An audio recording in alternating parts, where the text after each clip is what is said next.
अब देखिए, अपने यहाँ मुंडक उपनिषद अगर आप पढ़ेंगे तो उसमें लिखा है कि अग्नि की चिंगारियों की भांति ब्रह्म से जगत की उत्पत्ति हुई और उसी में फिर लय हो गए। वो रहस्य है उसमें। तैत्तिरीय उपनिषद में भी बताया गया है कि दो चीजें से तीसरी चीजें बनती है। यीन और यांग के मिलने से पूरी दुनिया बन गई, रई और प्राण के मिलने से पूरी दुनिया बन गई। तैत्तिरीय उपनिषद उसकी अनेक तरह से व्याख्या करता है। यीन और यांग, और क्या हुआ, हमने क्या कहा, प्राण और रई। फिर उन्होंने कहा वर्ण और मात्रा, गुरु और शिष्य। इस तरह से उन्होंने तुलना कि दो चीजों से तीसरा बनते चले जाते हैं।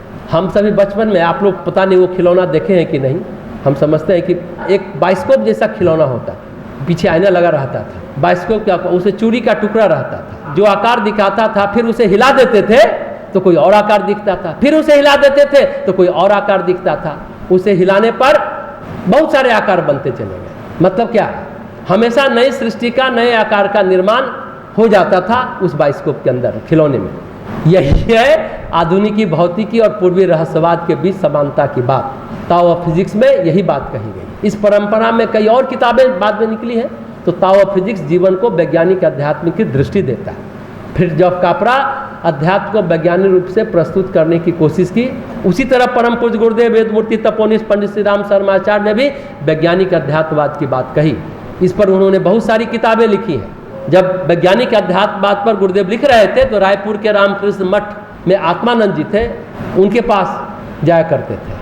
आत्मानंद जी सन्यासी होने से पहले IIT के गोल्ड मेडलिस्ट थे, IAS के टॉपर थे, लेकिन उन्होंने सब कुछ छोड़ के सन्यास ग्रहण कर लिया। उनसे चर्चा करने बार बार रायपुर जाया करते थे पूज्य गुरुदेव। पूज्य गुरुदेव ने क्या कहा, एक जमाना था जब धर्म पर लोग शंका नहीं करते थे। आज दुनिया को तर्क, तथ्य और प्रमाण की जरूरत है।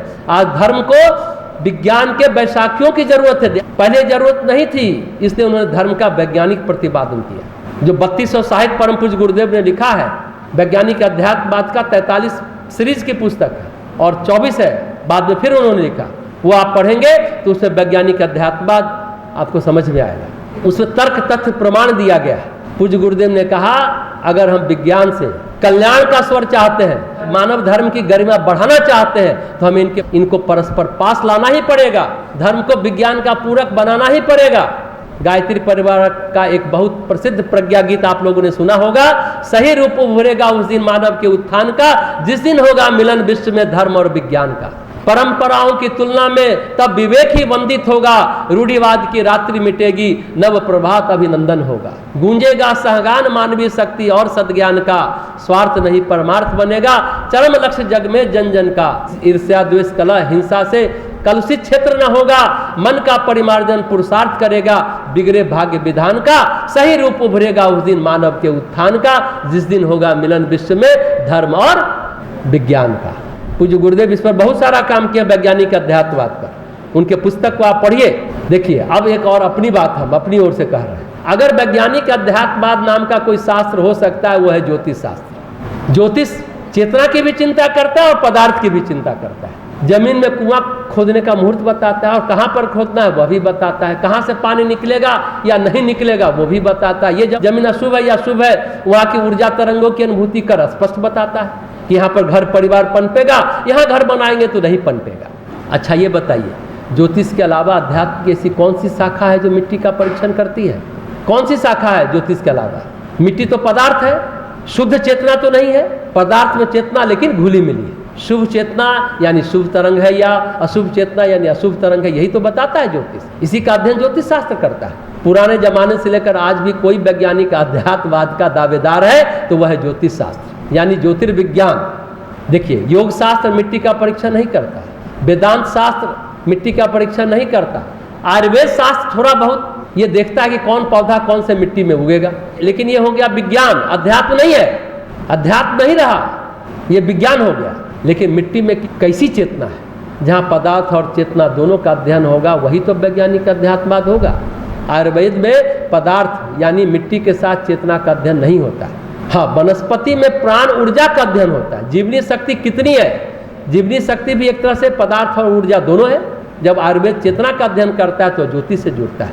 पुराने जमाने में जो वैद्य होते थे वो ज्योतिष भी होते थे। किस मुहूर्त में कौन सी जड़ी बूटी को लगाना है और कब तोड़ना है, उसका मुहूर्त होता है। जो वैद्य होते थे वो ज्योतिष भी होते थे। तो ज्योतिष का आधार लेकर के वैद्य चिकित्सा किया करते थे, पर ज्योतिष शास्त्र में जीवन सकुशल रहेगा या नहीं रहेगा यह अध्ययन होता है।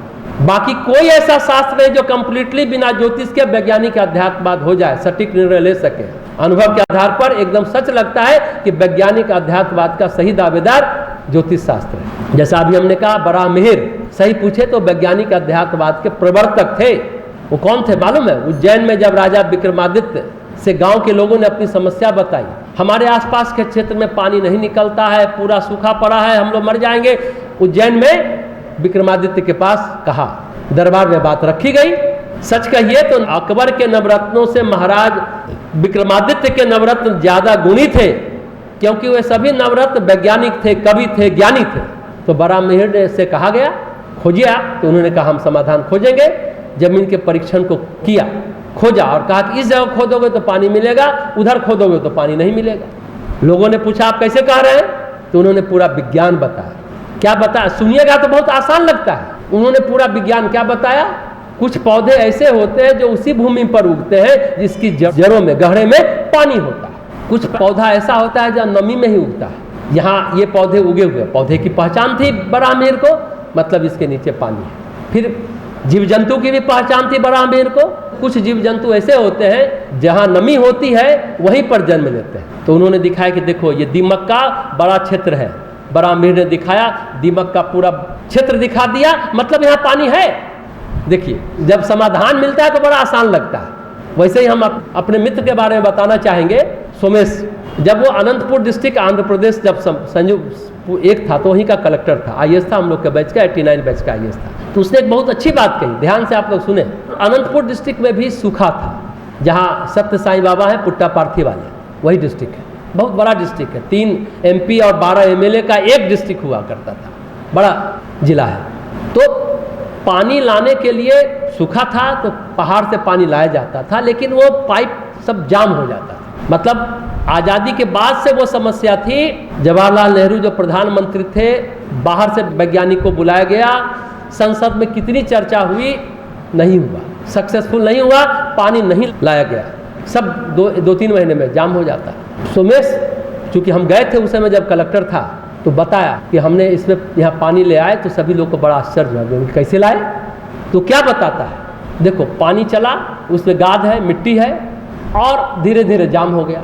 हमने क्या किया कि 50 फीट पर एक चेम्बर बना दिया, बड़ा सा 50-50 फीट के पाइप पर छोटा छोटा चेम्बर बनाया। तो जो मिट्टी आता था वो नीचे बैठ गया, तो पानी जाम ही नहीं हुआ। देखिए, समाधान बहुत छोटा है, जो बड़े बड़े विदेश के इंजीनियर भी नहीं कर पाए वो सोमेश कर दिया, कलेक्टर ने कर दिया, समाधान की बात। तो इस तरह से वैज्ञानिक अध्यात्मवाद को समझने की जरूरत है। इस पर कुछ और नए काम करने की जरूरत है, नई खोज की जरूरत है। तो विज्ञान की तरह धर्म फिर से आस्था का विषय बन सकता है। जैसे हमने कहा ना, आज धर्म आस्था का विषय नहीं है, विज्ञान आस्था का विषय हो गया।